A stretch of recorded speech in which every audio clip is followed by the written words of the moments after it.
बैठक के लिए सभी पत्रकार का स्वागत है। आज की इस पत्रकार परिषद विषय इतना है कि इसी शनिवार को, आने वाले शनिवार को अप्पा साहेब धर्म अधिकारी हॉल, इस हॉल में माननीय मंत्री गणेश नाइक साहब आ रहे हैं और वो इसलिए आ रहे हैं कि सरकार से संबंधित बहुत सारे विषय मीरा भाईंदर की जनता के प्रश्न है या समस्या है, उसका निवारण हेतु सरकार आपके द्वार, मतलब सरकारी आपके घर तक आ रही है। तो पहली बार उनका जनता दरबार मीरा भाईंदर में हो रहा है। भारतीय जनता पार्टी के विधिवत हमारे यहाँ के संपर्क मंत्री है।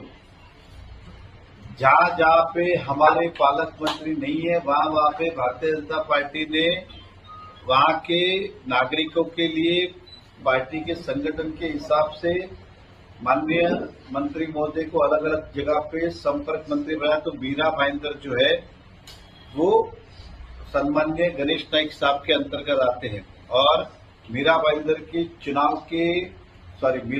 के निवडणूक के अधिकारी तो मुझे बनाया गया, लेकिन पूरे थाना जिला के प्रभारी ये गणेश नाइक साहब को बनाया गया।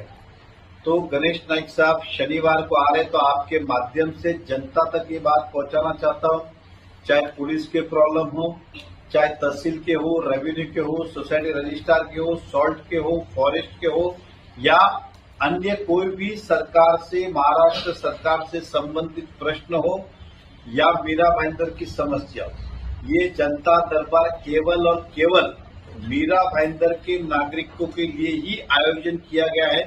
और ये सुबह 11 बजे शुरू होगा, शाम को 4 साढ़े 4 तक ये चलेगा। इसमें संबंधित विभाग के सभी अधिकारी रहेंगे, चाहे हम टीम कन्वेंस की बात करें, रजिस्ट्रार की बात करें, तहसील की बात करें, पुलिस की बात करें, आयुक्त की बात करें, हम यहाँ पे क्या बोलते हैं अलग अलग विभागों की बात करें, सभी अधिकारी आ रहेंगे। और गणेश नाइक साहब का अपना एक तरीका है जनता दरबार क्या होता है। ये जब गणेश नाइक जी यहाँ पे पहले पालक मंत्री हुआ करते थे, 2007 से मैं उन्हें देखा, तब से दरबार आ रहा है। तो इस दरबार में ज्यादा से ज्यादा लोग आए ताकि उनकी समस्या का हम निवारण कर सके। इस विषय की आज की प्रेस कॉन्फ्रेंस थी।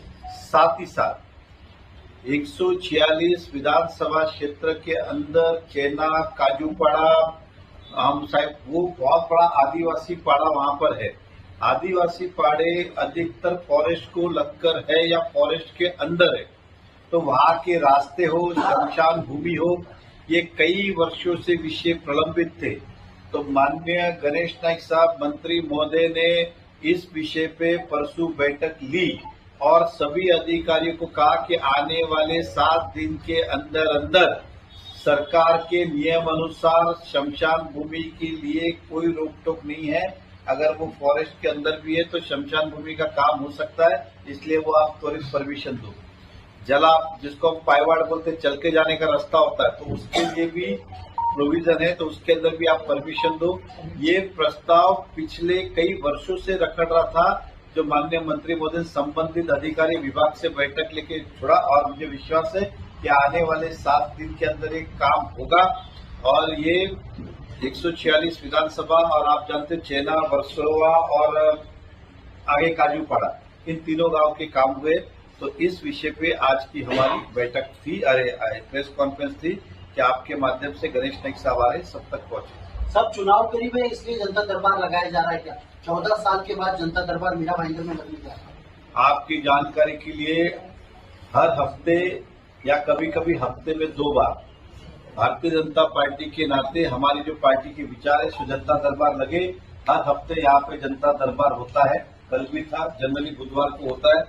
अभी कुछ विषय जो ऐसे है कि जहाँ पे मिनिस्टर साहब लगते हैं तो काम आसान होता है, सभी अधिकारी एक टेबल पे होते हैं, तो इसलिए लगाया गया। अभी देवेंद्र फडणवीस साहब के आज ही देवेंद्र फडणवीस साहब के पास यहाँ के मंत्री ने बैठक लगाई। तो आप ये बोलेंगे क्या मंत्री कुछ कर नहीं पा रहा है इसलिए फडणवीस साहब के पास बैठक लगाई?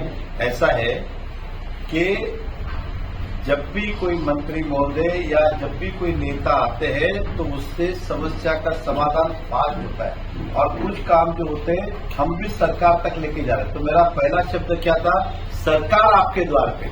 आप कुछ काम मुझे अगर बोलेंगे फॉरेस्ट तो मैं सरकार के पास जाऊंगा, सरकार बोलता मैं ही आपके घर आ रहा हूँ, तो सरकार ही यहाँ आ रही है। तो ये काम की प्रथा और सिस्टम है, सभी अपने अपने हिसाब से क्षमतावान है। हम बहुत बार मंत्री महोदय भी बैठक अपने नेता के पास लगाते हैं, चाहे वो उप मुख्यमंत्री जी हो, मुख्यमंत्री जी हो, तो उसमें कोई छोटा पद थोड़ी है, कुछ काम उनके माध्यम से होंगे। यहाँ तक कि देवेंद्र फडणवीस साहब भी कुछ मीटिंगें केंद्र सरकार में मोदी साहब के पास लगाते हैं। तो आप ये बोलेंगे क्या कि आपसे होता नहीं क्या? ये ऐसा नहीं है, ये काम को गति देने का प्रयास है। भारतीय जनता पार्टी ने अपने शीर्ष नेतृत्व को कहा है कि जो आप निर्णय लेंगे वो हमें मंजूर है।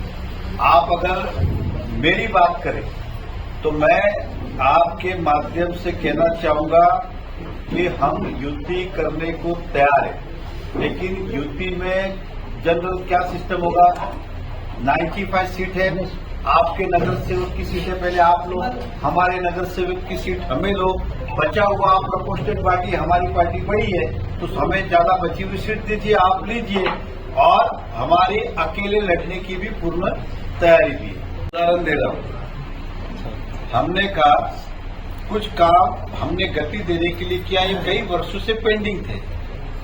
अब वो कब करने वाले थे, किससे कब, वो उनका विषय मेरा विषय नहीं है। मैंने कहा कि ये विषय, क्योंकि मैं भी जानता हूं 2017 में प्रचार के लिए गया था, वर्षों वाला ने कहा था कि हमारी शमशान भूमि होनी चाहिए। उदाहरण दे रहा हूं, उसके बाद वो चलती गई हुआ नहीं, लेकिन अंत में अब पालक मंत्री साहब ने वो निर्णय दिया, जो पालक मंत्री पालघर के और यहाँ के हमारे मंत्री नगर पालिका चुनाव के यहाँ के प्रभारी है, तो उनका दायित्व बनता है कि चुनाव के हिसाब से आना जाना करे एक पार्टी संगठन। दूसरा, मैंने कहा कि पूरे महाराष्ट्र के अंदर जहां पे भी भारतीय जनता पार्टी के मंत्री नहीं है या पालक मंत्री नहीं है, तो वहां पे भाजपा ने संपर्क मंत्री करके सभी की प्रभारी संपर्क मंत्री करके उनकी जवाबदारी दी है। उस नाते भी थाना जिला के हमारे नेता गणेश नाइक साहब है, थाने जिला के शिवसेना के नेता एकनाथ शिंदे साहब है, इसमें कोई किंतु परंतु है क्या? नहीं है। तो स्वाभाविक है अपना संगठन करने के लिए गणेश नाइक साहब रोज आए या ऑल्टरनेट डे आए या महीने में एक बार आए तो अच्छी बात है। वो सक्षम में करने में मुझे अभी पता चला टोल 10 फुट पीछे गया या कुछ 40 फुट गया, एग्जैक्ट मेजरमेंट लिया नहीं है, तो 40 फुट पीछे गया, ये मैं जानता हूँ कि टोल थोड़ा बहुत पीछे गया, कुछ हिला है वो, तो एग्जैक्ट कितना फुट गया वो मैं आपको कल बताऊंगा। लेकिन जहां जाने वाला था वहां नहीं गया, और ये हमने तब भी कहा था टोल जाना चाहिए। इस मत का भारतीय जनता पार्टी भी और व्यक्तिगत मैं भी हूं और शहर के नागरिक भी। लेकिन मुंबई का टोल मीरा भाईंदर में आए, ये किसी भी नागरिक को सहन होने वाला नहीं है, आने वाले समय में नुकसानदायक होगा। इसलिए हमने कहा था वैसे ही खाड़ी के पार लेके जाए, और आप सब जानते हो वसई में भी फिर वो चाहते हैं कि और कहीं जाओ, उनका विषय, लेकिन हम नहीं चाहेंगे। अरे मैं क्या बोल रहा हूँ, मैंने ये कहा कि जनरल ये थिंकिंग है। मैं जो पेपर में और न्यूज में पढ़ा, कुछ जानकारी थी, मैंने जानकारी मंगाई है, लेकिन मुझे किसी ने कहा और जो लगता है कि 80 करोड़ की जमीन है और 20 करोड़ रुपया उसकी कीमत दिखा के, सॉरी रेडी रेकनर है, और 3 करोड़ दिखा के उस पर ड्यूटी भरी गई है। उदाहरण, अब मुझे इस बारे में फिर कहता आप उसको, मुझे जानकारी अधूरी है, लेकिन जो जानकारी जितनी मुझे किसी ने दी है इस बारे में मैं सरनाइक साहब से भी बात करूंगा, सरकार से भी बात करूंगा।